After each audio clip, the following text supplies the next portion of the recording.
Hey guys, my name is Nora. We're here at the Chinese Theater in Hollywood. I'm here with Polight. We just screened the 45 Days film. What's your take on the film? I learned quite a bit about the Armenian plight, and my greatest take from it is a lot of races are kind of like in their own incubator, filled with like ethnocentrism and insecurity.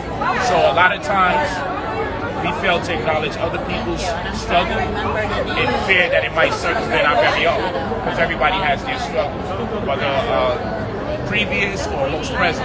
So what I got from it was that we can't afford to overlook any form of repression that takes place on Earth, because it could double back and hit the same group of people that's ignoring it. So like one of the biggest takes that I got from the movie or from the documentary was the kamikaze drones. The new technology where the aircrafts are unmanned and they just crash into structures and people and just explode. And so what that did is set a certain precedence for future militaristic nations and communities. So if we don't pay attention as humanitarians, and if world organizations don't pay attention, it's going to bite everybody in the ass by overlooking the Armenian plight.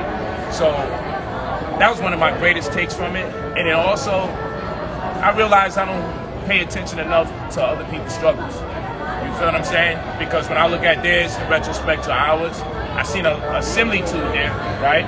And we got to become more compassionate and more sensitive about everybody's situation. Like I said, most of us, even I'm guilty at times of kind of afraid to indulge into entertaining the idea of other people's oppression and fear that I might be undermining my own. So I know a lot of my audience is going to be like, what about the black struggle? What about the African diaspora, right?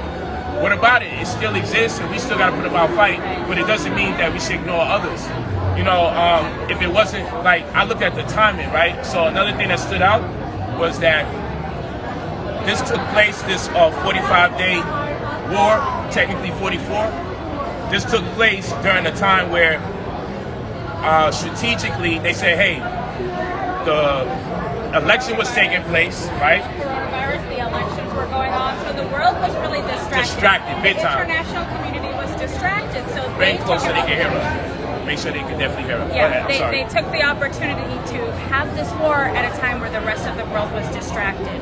And so this happened over the course of the last year, and the fact that, you came out here tonight as a non-Armenian means so much, because we know this story. Our community has been really kind of spreading awareness for a while, but the fact that there are non-Armenians who are here tonight, have seen this film, and now know the story means the world. So you are doing your part. So I want to thank you for doing that. We got to go hard. Yeah, I remember during the election, we was worried about the Russians infiltrated, and the Democrats were stealing the election from the Republicans. So all our attention was on that. And then it's the pandemic. So everybody, that's a global scare. So with all those things taking place, we have a people that's being massively repressed under the radar, and nobody knows. You know what I'm saying? And that's why we're supposed to have these different humanitarian organizations, everything that would intercede or step in. And the war could have been, it could have dissipated inside of like 48 hours. Right. If anybody paid attention, because any major world power could have stepped in and realized that this was a humanitarian issue, right? But instead, they had to endure for 45 fucking days, which is crazy. So a lot of lives were lost. And like I said, if we allow things like this to go under the radar, off the radar, it's going to come back and hit us again. And then we're going to wish that we paid attention before. And those of you that come from, I say American Africans of the diaspora, we know when we were neglected and no one was paying attention to our plight, we see that it wound up happening to other people. So this thing is always going to perpetuate itself in every race and every culture. We can't afford to ignore somebody else's struggle. Wrong is wrong and right is right. You feel what I'm saying? So I hope you guys don't grow insecure and think that I'm turning on the whole community. No, I'm still pro-black, I'm still black nationalist, right? But at the same rate, we got to be careful to make sure that the same heinous acts aren't being perpetrated against other people, because it'll just happen to us as well. So this is real talk. So I'd like to thank you for bringing me out. Absolutely. I really appreciate you coming out. I appreciate you guys for taking the time to watch this. Yes. And I hope you have a great rest of your night. I got a great perspective. Yeah. I need the wine to numb me up. I was getting emotional. All right, you guys. Thank you so much. Peace.